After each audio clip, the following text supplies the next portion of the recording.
नमस्कार दोस्तों। आज हम यूपीएससी 2020 के साइंस टेक्नोलॉजी के पीवाई क्यू डिस्कस करेंगे। तो चलिए शुरू करते हैं। हमारा पहला प्रश्न है कि मानव प्रजनन तकनीक में अभिनव प्रगति के संदर्भ में प्रकेंद्रीय स्थानांतरण यानी प्रो न्यूक्लियर ट्रांसफर का प्रयोग किस लिए होता है। पहला विकल्प हमारा कह रहा है इन विट्रो अंड के निषेचन के लिए दाता शुक्राणु का उपयोग। दूसरा कह रहा है शुक्राणु उत्पन्न करने वाली कोशिकाओं का आनुवांशिक रूपांतरण। तीसरा कह रहा है स्टेम कोशिकाओं का कार्यात्मक भ्रूणों में विकास। चौथा कह रहा है हमारा कि संतान में सूत्रकणिका वाले रोगों का निरोध। तो क्या होना है, तो ये हमको पहले ना प्रो न्यूक्लियर ट्रांसफ़र क्या है ये अगर हम जाने तो होता क्या है। इस समस्या क्या होती है कि कुछ महिलाएं होती हैं, उनका क्या होता है माइटोकॉन्ड्रिया, जो जिसे हम लोग कोशिका का पावर हाउस कहते हैं। तो कुछ महिलाओं में क्या होता है, उनका माइटोकॉन्ड्रिया में जेनेटिक दोष होता है। ठीक है, चूँकि बच्चों को जो होता है ना माइटोकॉन्ड्रिया केवल अपनी माँ से मिलती है, और इसलिए ये बीमारी क्या होगी, पीढ़ी दर पीढ़ी चलती रहेगी। क्यों? क्योंकि उसकी माँ की जो माइटोकॉन्ड्रिया थी उसमें कोई समस्या थी, कोई प्रॉब्लम थी। और बच्चे को जो माइटोकॉन्ड्रिया मिलती है वो अपनी माँ से मिलती है। यानी माँ की अगर माइटोकॉन्ड्रिया संक्रमित है तो बच्चे की भी हो जाएगी, और बीमारी क्या रहेगी, एक पीढ़ी से दूसरी पीढ़ी चलती रहेगी। अब समाधान क्या होता है इसका कि इसमें क्या होता है कि जो माँ के अंडे होते हैं और पिता का जो शुक्राणु होता है उसको निषेचित किया जाता है। ठीक है, यानी फर्टाइज किया जाता है। फिर क्या होता है, ठीक इसी समय क्या किया जाता है, एक स्वस्थ महिला जिसे हम कहेंगे डोनर महिला के एक अंडे को भी निषेचित किया जाता है, यानी एक स्वस्थ महिला का भी एक अंडा निषेचित किया जाता है। अब क्या करते हैं कि माँ बाप के अंडे से केंद्रक निकाल कर डोनर महिला के अंडे में डाल दिया जाता है। ठीक है, जिसका अपना केंद्रक पहले से ही हटा दिया गया होता है। यानी क्या करना है कि माँ बाप के जो अंडा है, मतलब अंडा जो केंद्रक, मतलब क्या करते हैं माँ बाप के अंडे से केंद्रक निकालकर डोनर महिला के अंडे में उसको डाल दिया जाता है। अब इसका परिणाम क्या होगा कि बच्चे के पास मुख्य डीएनए तो अपने माता पिता का होता है, लेकिन माइटोकॉन्ड्रिया संबंधी जो डोनर होता है, मतलब माइटोकॉन्ड्रिया किसकी होगी, उस डोनर महिला की, स्वस्थ डोनर महिला का होगा। तो इस थ्योरी को हम क्या बोलते हैं, 3 पेरेंट बेबी बोलते हैं। ठीक है, तो हमारा उत्तर क्या होगा, हमारा उत्तर हो जाएगा संतान में सूत्रकणिका यानी माइटोकॉन्ड्रिया वाले रोगों का निरोध करना। तो यानी हम इस तकनीक का यानी प्राकेंद्रीय स्थानांतरण तकनीक का प्रयोग कहाँ करते हैं, संतान में सूत्रकणिका वाले रोगों के निरोध के लिए। कैसे होता है ये थ्योरी, अगर हम फोटो समझें थोड़ा, कि मान लीजिए कि पिता का और माता का दोनों का अलग अलग है, फ्यूजन कराया तो एक बना ये। अब क्या करना है कि इसमें माइटोकॉन्ड्रिया संक्रमित है तो एक महिला ले ली गई, स्वस्थ महिला जिसका अंडा था, उसमें से केंद्रक निकाल दिया गया। अब इनका केंद्रक इसमें डाल दिया गया, माइटोकॉन्ड्रिया इसमें थी तो ये नया बन गया। ठीक है, तो इस संकल्पना को क्या बोलते हैं, 3 पेरेंट बेबी बोलते हैं। तो हमारा आंसर क्या हो गया, हमारा आंसर डी हो गया। ठीक है, अगला हमारा प्रश्न है कि विकास की वर्तमान स्थिति में कृत्रिम बुद्धिमत्ता निम्नलिखित में से किस कार्य को प्रभावी रूप से कर सकती है। ठीक है, यानी कृत्रिम बुद्धिमत्ता क्या कर सकती है। तो पहला विकल्प कह रहा है औषधि और औद्योगिक इकाइयों में विद्युत की खपत को कम करना। दूसरा कह रहा है सार्थक लघु कहानियों और गीतों की रचना। तीसरा कह रहा है रोग निदान। चौथा कह रहा है टेक्स्ट से स्पीच में परिवर्तन। और पांचवा कह रहा है विद्युत ऊर्जा का बेतार संचरण। तो एआई क्या क्या कर सकता है, तो नीचे कोड का प्रयोग हमको करना है। अब देखिए, जैसे पांचवा विकल्प देखिए विद्युत ऊर्जा का बेतार संचरण, तो ये एकदम गलत है। कैसे गलत है, देखिए क्या क्या होता है कि यह क्या होता है, यह भौतिकी की तकनीक है, यानी विद्युत ऊर्जा का बेतार संचरण किसी भौतिकी की तकनीक है। ठीक है, और ये टेस्ला वगैरह का विचार है। ठीक है, ये टेस्ला ने विचार दिया। ठीक है, और ना कि एआई का।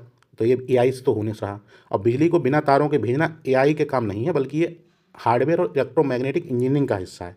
ठीक है, यानी भविष्य में अगर कभी ऐसा हो कि बिजली को बिना तारों से भेजा जाए तो ये एआई के तहत नहीं होगा, बल्कि ये हार्डवेयर और इलेक्ट्रिक मैग्नेटिक इंजीनियरिंग के तहत होगा। तो 5 हमारा गलत है, 5 हमारा इसमें भी है, 5 हमारा इसमें भी है, 5 हमारा इसमें भी। तो आंसर क्या होगा, 1, 3 और 4 हमारा सही हो गया। ठीक है, अब देखिए पहला कह रहा है कि औद्योगिक इकाइयों में विद्युत की खपत को कम करना, तो बिल्कुल ये हो सकता है कि एआई सेंसर और डेटा का विश्लेषण के माध्यम से क्या करेगा, बिजली की बर्बादी को रोक सकता है, और व्यवहारिक है तो ये व्यवहारिक रूप से हो सकता है, तो सही है। ठीक है, दूसरा भी हमारा सही है, लेकिन कमी क्या है कि दो दो वहाँ वहाँ है जहाँ 5 है, तो 2 यहाँ, मतलब 2 यहाँ है तो यहाँ भी 5 है, तो 5 तो हमारा गलत है। तो आंसर क्या हो, 1, 3 और 4 हो गया। तो अब ये क्या हो गया, यानी देखा जाए तो ये भी सही है कि लघु कहानियाँ गीतों की रचना हो सकती है एआई के माध्यम से, आसानी के साथ हो सकती है। तीसरा हमारा रोग का निदान, तो ये सही है, क्योंकि एआई एल्गोरिदम क्या करेगी, एक्सरे हो गया, एमआरआई हो गया। ठीक है, एमआरआई और लक्षणों के आधार पर डॉक्टरों को सटीक सलाह दे सकता है। ठीक है, अभी हाल में ही ग्रॉक ने एक वो बीमारी पकड़ी जो एक्सरे में डॉक्टर नहीं पकड़ पा रहे थे, लेकिन ग्रॉक ने बता दी कि इसको ये बीमारी है। तो ये हो सकता है। टेक्स्ट स्पीच में परिवर्तन, ये भी हो सकता है। तो 1, 3 और 4 हमारा आंसर है। ठीक है, तो आंसर हमारा क्या है, बी है, 1, 3 और 4 हमारा आंसर है। चलिए अगला देखते हैं। अगला हमारा प्रश्न है कि दृश्य प्रकाश संचार यानी बीएलसी तकनीक के संदर्भ में निम्नलिखित कथनों में से कौन सा कथन सही है। पहला कह रहा है कि BLC, यानी BLC मतलब क्या हुआ कि दृश्य प्रकाश, ठीक है, जो हमको दिखाई, यानी मतलब विजुअल कह सकते हैं, जो हमको दिखाई देता है, यानी दृश्य प्रकाश है, ठीक है। तो कह रहा है कि BLC 375 से 780 नैनोमीटर वाली विद्युत चुम्बकीय स्पेक्ट्रमी तरंगदैर्ध्यों का उपयोग करती है। दूसरा कह रहा है कि BLC को दीर्घ प्रकाशी बेतार संचार, ठीक है, यानी बिना तार के संचार, यानी ट्रांसफर, इधर से उधर ट्रांसफर के रूप में जाना जाता है। तीसरा कह रहा है कि BLC ब्लूटूथ की तुलना में डेटा की विशाल मात्रा को अधिक तेजी से प्रेषित कर सकता है। चौथा कह रहा है BLC में विद्युत चुम्बकीय व्यतिकरण नहीं होता है। तो नीचे देख कोड का प्रयोग कर हमको सही उत्तर चुनना था। तो अगर देखें ना तो हमारा दूसरा एकदम गलत है, क्योंकि दूसरा गलत क्यों है, क्योंकि BLC जो होता है, या जैसे हम लोग कहेंगे ना, अगर प्रकाश से हम जब डेटा ट्रांसफर करेंगे तो उस तकनीक को जो करते हैं उस तकनीक को क्या बोलते हैं, लाईफाई बोलते हैं, लाईफाई, लाइट फिडेलिटी, ठीक है। तो लाईफाई की सबसे बड़ी समस्या जानते हैं क्या होती है, कि यह कम दूरी की होती है, शॉर्ट रेंज होती है, ठीक है। यहाँ बोला है दीर्घ परास, यानी काफ़ी दूर तक, तो ये शॉर्ट रेंज होती है। तो दूसरा हमारा गलत है। शॉर्ट रेंज होती है मतलब कि इसमें क्या होगा कि इसमें जैसे एक LED बल्ब है, उसके माध्यम से जहाँ जहाँ प्रकाश जाएगा बल्ब का, वहाँ वहाँ हम आराम से डेटा ले सकते हैं, ठीक है। लेकिन आप सपोज करो एक विद्युत बल्ब एक कमरे में लगा दिया गया, तो दीवारों को तो वो क्रॉस कर नहीं सकता, दीवारों को वो क्रॉस नहीं करेगा, तो ज़्यादा डेटा एक कमरे से दूसरे कमरे जा नहीं सकता, तो ये दीर्घपरासी नहीं होता है। तो ये हमारा गलत हो गया। जैसे हम इस दूसरे को गलत करेंगे ना, सोच के भी, ट्रिक से भी, कर सोचे, दिमाग लगाएं एलिमिनेशन ट्रिक से, तो दो को गलत करते ही करते हम सीधे अपने आंसर तक पहुंचेंगे, हमारा आंसर C हो जाएगा। हमको नहीं सोचना है कि तीसरा, पहला, तीसरा, चौथा सही है कि नहीं सही है, सिर्फ दो को ध्यान देने से हम घर तक, अगर हमको लाईफाई पता होता तो हम इसको कर लेते। अब पहला जैसे कह रहा है कि BLC 375 780 नैनोमीटर विद्युत चुम्बकीय स्पेक्ट्रम का प्रयोग करता है, एकदम सही बात है। दूसरा कह रहा है BLC ब्लूटूथ की तुलना में डेटा की विशाल मात्रा को अधिक तेजी के साथ प्रेषित करता है, ये भी सही बात है, क्योंकि BLC की स्पीड रेडियो तरंगों से बहुत अधिक होती है, ठीक है। और तीसरा हमारा कि BLC विद्युत चुम्बकीय व्यतिकरण नहीं होता है, तो यह सही है, नहीं होता। क्यों सही है, क्योंकि यह रेडियो तरंगों का उपयोग करता नहीं है, इसलिए हवाई जहाज़ों या अस्पतालों की जगहों जैसी जगहों पर मतलब पर क्या होगा, जहाँ ये इसका इलेक्ट्रोमैग्नेटिक इंटरफेस, ठीक है, यानी EMI की समस्या होती है, वहाँ से सुरक्षित है, यानी कोई दिक्कत नहीं है। तो रेडियो तरंगें होंगी नहीं जो समस्या वहाँ क्रिएट होगी, वहाँ के उपकरण जो हों जिनसे रेडियो के साथ कोई समस्या हो सकती थी, लेकिन लाइफ के साथ समस्या नहीं है वो। तो 1 3 4 हमारा सही है। दूसरा गलत होने पर ही हम आंसर तक पहुँच सकते थे। हमारा आंसर क्या हो गया, हमारा आंसर C हो गया, ठीक है। तो हमको लॉजिक से भी सोचना है। अगला हम प्रश्न देखते हैं अपना। हमारा अगला प्रश्न है कि ब्लॉकचेन तकनीक के संदर्भ में निम्नलिखित कथनों पर विचार कीजिए। तो पहला हमारा विकल्प कह रहा है यह सार्वजनिक खाता है जिसका हर कोई निरीक्षण कर सकता है, परंतु जिसे कोई भी एक उपभोक्ता नियंत्रित नहीं करता। दूसरा कह रहा है ब्लॉकचेन की संरचना और अभिकल्प ऐसा है कि इसका समूचा डेटा केवल क्रिप्टो करेंसी के विषय में है। और तीसरा कह रहा है ब्लॉकचेन के आधारभूत वैशिष्ट्यों पर आधारित अनुप्रयोगों को बिना किसी व्यक्ति के अनुमति के विकसित किया जा सकता है। तो कौन सा हमारा सही है देखना है हमको। तो देखिए दूसरा विकल्प देखिए, कह रहा है कि ब्लॉकचेन जो संरचना है या विकल्प है ऐसा है कि इसका समूचा डेटा केवल क्रिप्टो करेंसी के विषय में है, यानी सिर्फ क्रिप्टो करेंसी के विषय में है और कहीं नहीं है। केवल शब्द आए ना तो एक मिनट हमको रुक के सोचना है। और यहाँ केवल पर ध्यान देंगे तो क्या है कि हम जानते हैं ब्लॉकचेन का उपयोग सिर्फ क्रिप्टो करेंसी जैसे बिटकॉइन के लिए नहीं होता है। इसका इस्तेमाल हम देखते हैं चुनाव में हो सकता है, स्वास्थ्य डेटा हेल्थ रिकॉर्ड में हो सकता है, भूमि के रिकॉर्ड में हो सकता है, सप्लाई चेन के मैनेजमेंट में हो सकता है, यानी बहुत जगह इसका प्रयोग हो सकता है। अब जैसे हम केवल देख के दूसरा कैंसिल आउट करेंगे तो देखिए हम दो विकल्पों से हटा सकते हैं, हमारा B कैंसिल आउट हो गया, हमारा C कैंसिल आउट हो गया। अब हमको पता लगे एक तो हमारा एकदम सही है और है भी आसान। वो कह रहा है यह सार्वजनिक खाता है जिसका हर कोई निरीक्षण कर सकता है, परंतु जिसे कोई भी एक उपभोक्ता नियंत्रित नहीं करता है। क्योंकि हम जानते हैं ब्लॉकचेन क्या है, ये एक डिस्ट्रीब्यूट मतलब ऐसा है कि इसका मतलब है कि इसकी कॉपी नेटवर्क के सभी कंप्यूटर पर होती है और इसे कोई एक बैंक या कोई संस्था कंट्रोल नहीं करती, यानी डिसेंट्रलाइज्ड होता है ये, और इसमें होने वाले ट्रांजेक्शन कोई भी देख सकता है, ठीक है। तो पहला हमारा सही है, दूसरा तो हमारा गलत है ही है। तीसरा कह रहा है कि ब्लॉकचेन के आधारभूत वैशिष्ट्यों पर आधारित अनुप्रयोगों को बिना किसी व्यक्ति की अनुमति के विकसित किया जा सकता है। तो चूंकि क्या है ब्लॉकचेन ओपन सोर्स है, ठीक है, तो सार्वजनिक ब्लॉकचेन के मामले में ऐसा हो सकता है, इसलिए कोई भी इसके प्रोटोकॉल का उपयोग करके नए ऐप्स बना सकता है और इसके माध्यम से इसके लिए क्या किसी केंद्रीय अथॉरिटी या परमिशन लेने की ज़रूरत नहीं है। तो हमारा तीसरा भी सही है, तो 1 3 हमारा सही है। तो आंसर हमारा D हो गया, क्योंकि ये तो गलत हो ही गए थे दो, ठीक। तो 1 और 3 हटाएंगे तो D हमारा आंसर आ गया, ठीक। चलिए अगला देखते हैं। अगला है कि कार्बन नैनो ट्यूब के संदर्भ में निम्नलिखित पर विचार कीजिए। पहला विकल्प कह रहा है कि इनको मानव शरीर में औषधि और प्रतिजनों के वाहकों के रूप में प्रयुक्त किया जा सकता है। दूसरा कह रहा है कि इनको मानव शरीर के क्षतिग्रस्त भाग के लिए कृत्रिम रक्त कोशिकाओं के रूप में बनाया जा सकता है। तीसरा कह रहा है इसका जैव रासायनिक संवेदकों में उपयोग किया जा सकता है। और चौथा कह रहा है कार्बन नैनो ट्यूब जैव निम्नीकरण होती हैं। ठीक है, तो अगर हम देखें तो जैसे हमारा पहला विकल्प जो है कि इसको मानव शरीर में औषधि और प्रतिजनों को विकसित वाहकों के रूप में नियुक्त किया जा सकता है, तो एकदम ये सही है, क्योंकि कार्बन नैनो ट्यूब जो होती है इसका उपयोग दवाओं और एंटीजनों को शरीर के विशिष्ट हिस्सों तक पहुंचाने के लिए प्रयोग किया जा सकता है। यह बिल्कुल सही है। और उनकी संरचना ऐसी होती है कि वे नैनो कैरियर यानी नैनो जैसे बहुत छोटे कैरियर के रूप में प्रयोग किए जा सकते हैं। दूसरा कह रहा है मानव शरीर के क्षतिग्रस्त भाग के लिए कृत्रिम रक्त कोशिकाओं के रूप में बनाया जा सकता है, तो ये हमारा गलत है। ठीक है, और तो तीसरा हमारा कह रहा है इसका जैव रासायनिक संवेदकों में उपयोग किया जा सकता है, तो बिल्कुल इनका उपयोग हम जैव रासायनिक सेंसर में उपयोग किया जा सकता है, या सही है, क्योंकि अपनी उच्च संवेदनशीलता के कारण यह बहुत कम मात्रा में भी रसायनों का पता लगा सकता है। ठीक है, क्योंकि बहुत नैनो है। तीसरा कह रहा है कार्बन नैनो जैव निम्नीकरण होते हैं, तो ये भी सही है। यह मतलब क्या होता है कि रिसर्च में कुछ ऐसे विशेष एंजाइम होते हैं जो इन्हें नष्ट कर सकते हैं। तो 1, 3 और 4 हमारा सही है, दूसरा हमारा गलत है। तो आंसर हमारा क्या हो गया? आंसर हमारा सी हो गया। ठीक है, चलिए अगला है कि निम्नलिखित गतिविधियों पर विचार कीजिए। पहला कह रहा है खेत में फसल का पीड़कनाशी छिड़कना। दूसरा कह रहा है सक्रिय ज्वालामुखी के मुखों का निरीक्षण करना। तीसरा कह रहा है डीएनए विश्लेषण के लिए उत्क्षेपण करती हुई व्हेल के श्वास के नमूने एकत्र करना।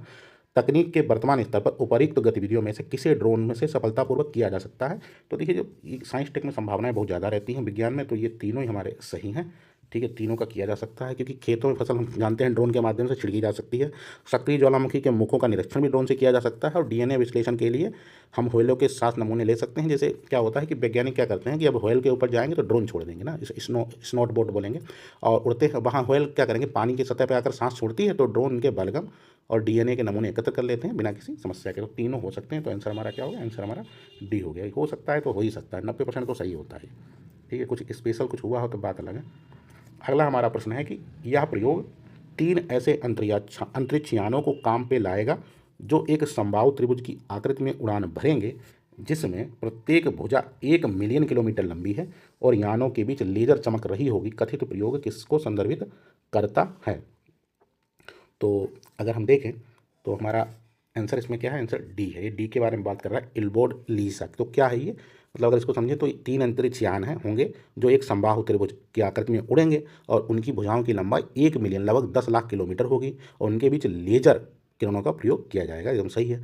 तो ये लीजा है कि लेजर इंटरफेरोमीटर का उपयोग करते हैं। लीजा फुल फॉर्म है लेजर इंटरफेरोमीटर स्पेस एंटीना। उद्देश्य इसका क्या है? अंतरिक्ष में गुरुत्वाकर्षण तरंगों का पता लगाना। अब कार्यप्रणाली क्या है कि यह प्रयोग क्या करेगा? लेजर इंटरफेरोमीटर का उपयोग करता है। जब गुरुत्वाकर्षण तरंगें इन यानों के बीच से गुजरेंगी तो उनके बीच की दूरी में बहुत सूक्ष्म बदलाव आएगा, जिसे लेजर के माध्यम से मापा जाएगा। ठीक है, तो आंसर हमारा क्या है? डी है। ये उस समय करंट में रहा होगा, चर्चा में तो पूछा गया था। चलिए अगला देखते हैं। अगला हमारा प्रश्न है कि निम्नलिखित कथनों पर विचार कीजिए। भावी माता पिता के अंड या शुक्राणु उत्पन्न करने वाली कोशिकाओं में आनुवांशिक परिवर्तन किए जा सकते हैं। दूसरा कह रहा है व्यक्ति का जीनोम जन्म से पूर्व प्रारंभिक भ्रूणीय अवस्था में संपादित किया जा सकता है।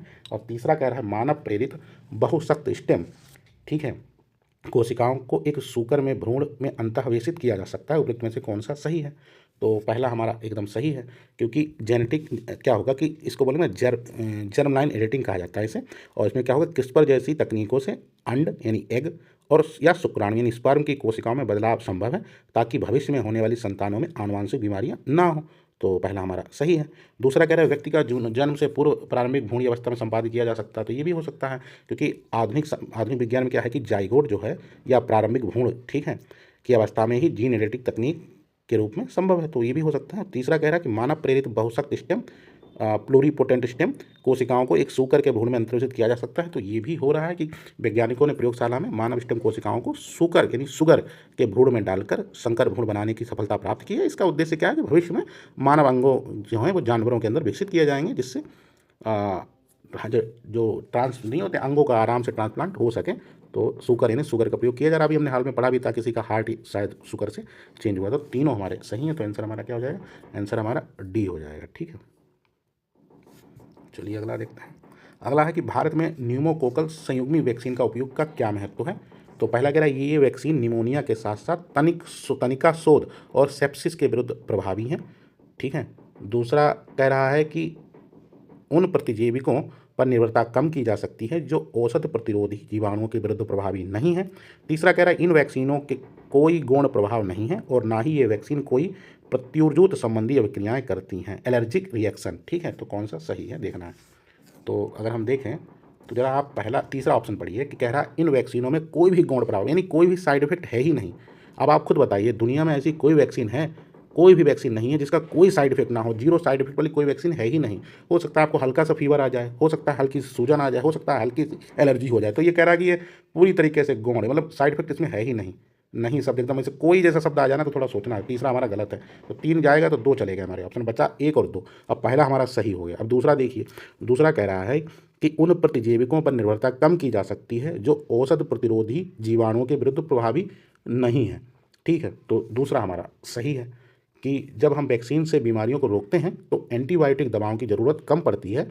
इससे क्या होगा, एंटी माइक्रोबियल रेजिस्टेंट यानी एएमआर, ठीक है, औसत प्रतिरोधी जीवाणुओं के खिलाफ लड़ाई में मदद मिलती है। तो यह कथन हमारा सही हो गया और पहला हमारा सही है, क्योंकि पीसीवी वैक्सीन केवल निमोनिया की ही नहीं बल्कि मेनिंजाइटिस, तनिका सोच का मतलब है मेनिंजाइटिस और सेप्सिस जैसे गंभीर रोगों के खिलाफ भी प्रभावी है। बिल्कुल सही है, तो 1 2 हमारे सही है, आंसर हमारा बी हो गया, पहला भी हमारा गलत है। ठीक है, तो ये थोड़ा सोचना है, जब एक्सट्रीम बात कह दे कि कोई साइड इफेक्ट नहीं, वैक्सीन में जरूर कोई ना कोई साइड इफेक्ट होता ही होता है। चलिए अगला देखते हैं। अगला है कि भारत में पब्लिक सॉरी पब्लिक इंफ्रास्ट्रक्चर पदबंध किसके प्रसंग में प्रयुक्त किया जाता है? डिजिटल सुरक्षा आधारभूत संरचना, खाद्य सुरक्षा आधारभूत संरचना, स्वास्थ्य देखभाल और शिक्षा आधारभूत संरचना, दूरसंचार और परिवहन आधारभूत संरचना। तो पब्लिक की इंफ्रास्ट्रक्चर को पूछ रहा है पीकेआई। तो यह होता क्या है कि यह एक ऐसी तकनीक है और नियमों का समूह है जो इंटरनेट पर डेटा को सुरक्षित रखने के काम आता है।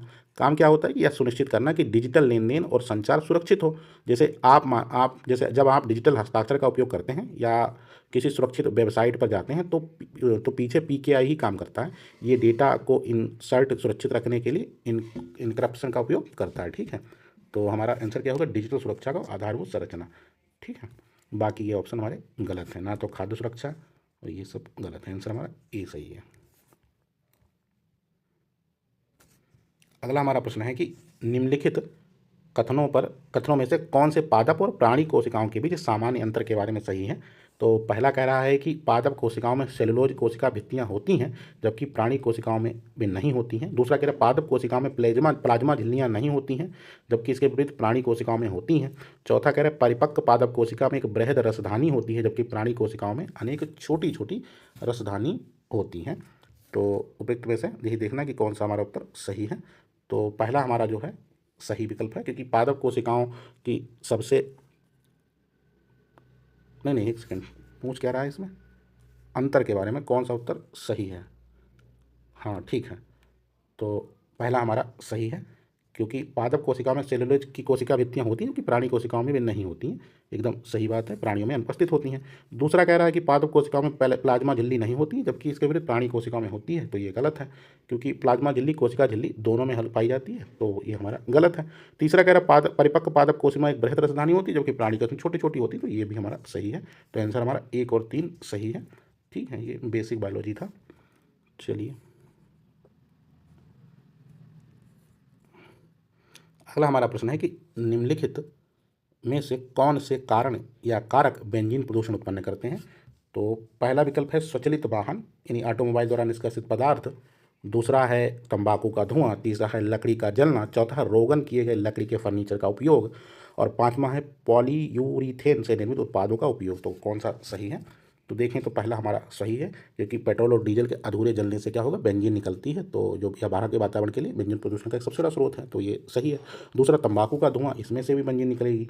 ठीक है, सिगरेट के धुएं से बेंजीन की सांद्रता बहुत अधिक होती है, निकलता ही है। लकड़ी का जलना, इससे भी निकलते हैं। अब चौथा हमारा विकल्प जो है ये गलत है और पांचवा भी गलत है। क्यों गलत है? क्योंकि चौथा कह रहा है ना रोगन किए गए लकड़ी के फर्नीचर का उपयोग, तो फर्नीचर का रोगन यानी वार्निश जिसे हम बोलेंगे, रोगन मतलब वार्निश, और पॉलीयूथीन उत्पाद जैसे होते हैं ना, ये दोनों क्या होते हैं, ठोस अवस्था में होते हैं और इनसे होने वाला उत्सर्जन बहुत धीमा या नगण्य हो सकता है, इसलिए ये दोनों गलत हैं। ठीक है, जहाँ मतलब दहन होगा, ठीक है, या बनाम बात जहाँ दहन हो रहा हो तो वहाँ बेंजीन निकलना एक हो सकता है, बाहर निकलता ही निकलता है बेंजीन। ठीक है, तो जहाँ जहाँ धुआं निकल रहा है, चाहे गाड़ी हो, सिगरेट हो या लकड़ी जल रही हो, बेंजीन निश्चित रूप से निकलेगा। तो हमारा आंसर 1 2 और 3 सही है, यानी ए हमारा आंसर है। ठीक है, चौथा और पाँचवा गलत है।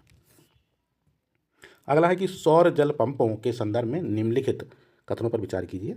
पहला कह रहा है कि सौर ऊर्जा का प्रयोग पृष्ठीय पंपों को चलाने के लिए हो सकता है और निम्न जी यानी सब जो समरे नहीं होता इसका कहते हैं हम लोग क्या बोलते हैं समरसेबल पंपों के लिए नहीं होता है, नहीं किया जा सकता है सौर पंपों का उपयोग। दूसरा कह रहा है कि सौर ऊर्जा का प्रयोग अपकेंद्री पंपों को चलाने के लिए किया जा सकता है, पिस्टन वाले पंपों के लिए नहीं किया जा सकता है। तो कौन सा सही है?